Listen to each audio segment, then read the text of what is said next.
Now, as healthcare workers, I firmly believe you are the consultants for healthcare. As frontline workers, you know where the shortfalls are. You know what is needed to staff our facilities and get services provided.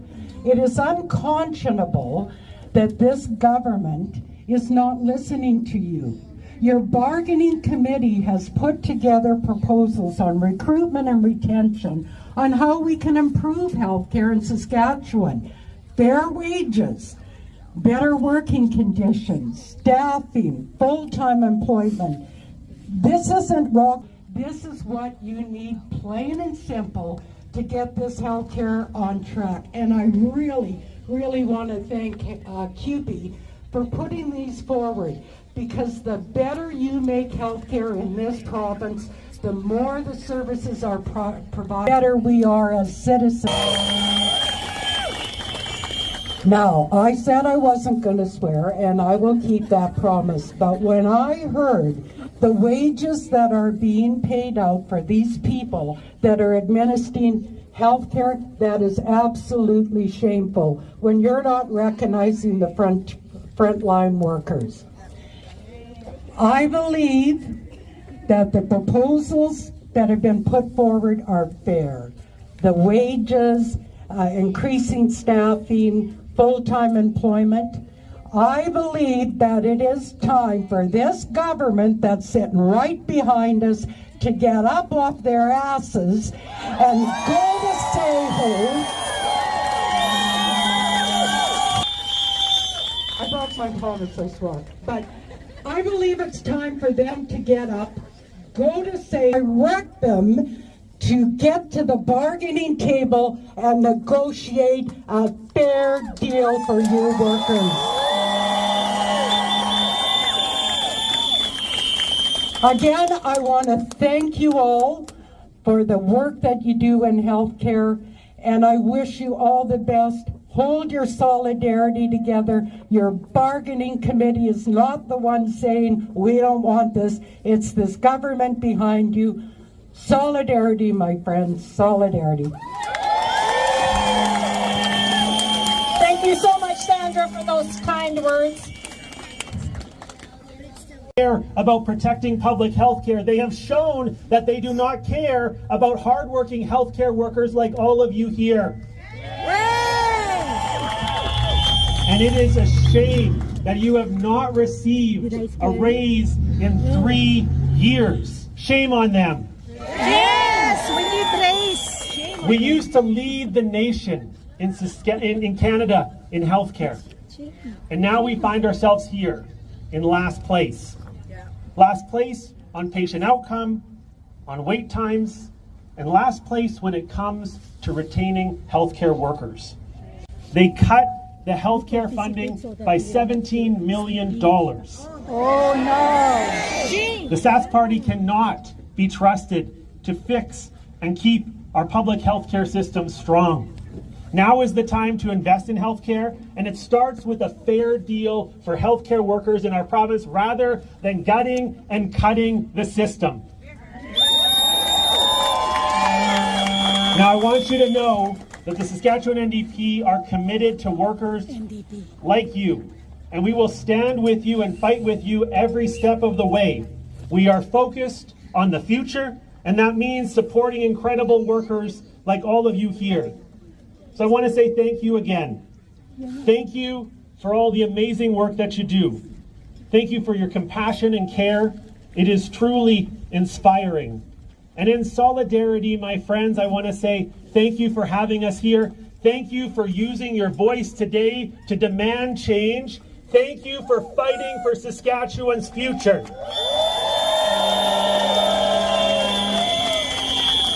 They cannot ignore you, especially when you show up like this, and we will not let them ignore you. Yay! The last thing that I'm going to say before I hand back the mic is, hey, Sask Party, do your job so these incredible people can do theirs. Thank you.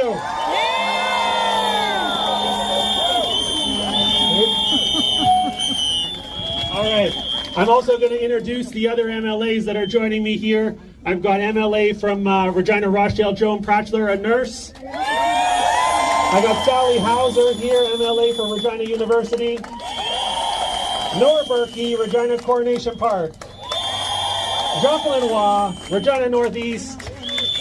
Brent Blakely, MLA for Regina Pasqua, and last but not least, Budget Blair from Regina Pasqua Committee. And I want to thank you, the members of 5430, for the services you provide every single day. I want you to know that every CUPE member across the province supports you, and when they attack one of us, they attack all 31,000 of us, and we have your back. And listen, we're here today because you don't get paid enough. Yes. And you see, I have a radical belief. I believe that if you work hard, like you folks do, and if you play by the rules, like you folks do, then you shouldn't have to work 2 jobs, or 3, or skip meals so that your kids can eat instead. I believe that if you work hard and play by the rules, then you should make enough money to make ends meet. But today in Saskatchewan, for workers, including thousands of healthcare workers, it's just not true. It's just not true. But it's not an accident. We are in the situation we are in today because of choices. Choices that were made by people in this building. How many years were you folks forced to take 0s or 1s?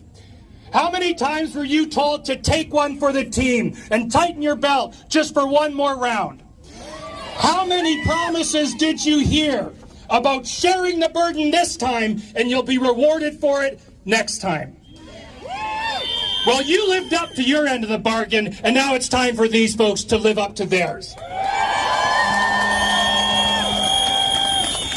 It's been over 3 years since healthcare workers have received a raise, 3 years of record interest rates, and 3 years of skyrocketing inflation, 3 years of a cost of living crisis. We've come here today to end short staffing, fix the retention crisis, and the only way to do that is to pay healthcare workers what they deserve.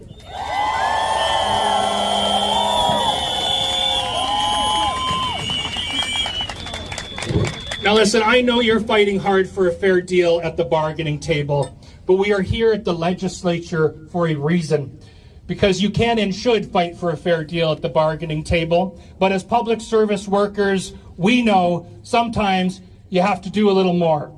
You have to fight for a fair deal at the bargaining table, but you also have to fight for a fair deal at the ballot box, and you have to fight for a fair deal at rallies like this.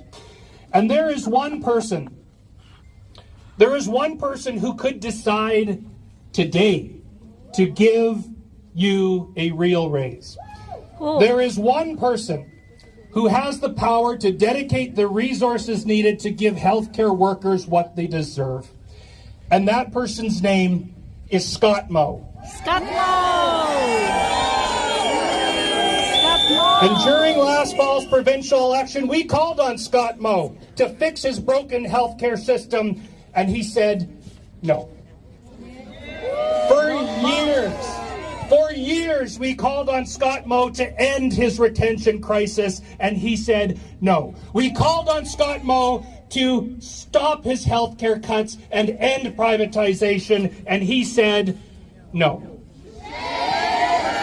In fact, just a few weeks ago, we called on Scott Moe when he introduced his final budget as Premier. We told him to get serious and give healthcare workers a real raise, and he said no. Well, friends, we've listened to no for the last time. And if Scott Moe thinks that we will stop fighting, and if Scott Moe thinks that we will give up and lay down and wave the white flag of surrender, if Scott Moe thinks that we'll just quit and go home and stay quiet, well, then Scott Moe's never met a healthcare worker.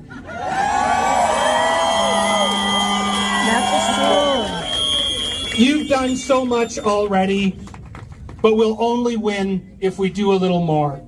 Share your locals' messages on social media. You need to talk to your coworkers more about this and be a champion of your union.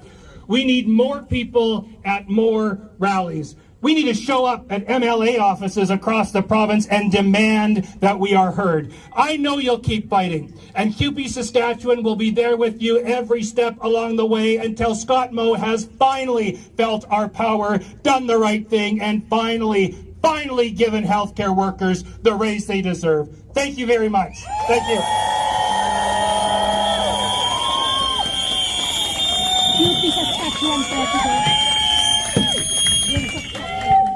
Thank you so much, Kent. You always get the crowd going and you're so inspirational. No more delays. We need a raise. No more delays. We need a raise. No more delays. We need a raise. No more delays. We need a raise. No more delays. We need a raise. So before I turn it back to Tria, I'm once again going to give you a reminder. There's hot dogs over on the side. There's pizza across. And you have some tea that you brought to share with us. Thank you so much. That's so kind of you. So just over to the right, there's some tea to be shared. Tria has a few more announcements.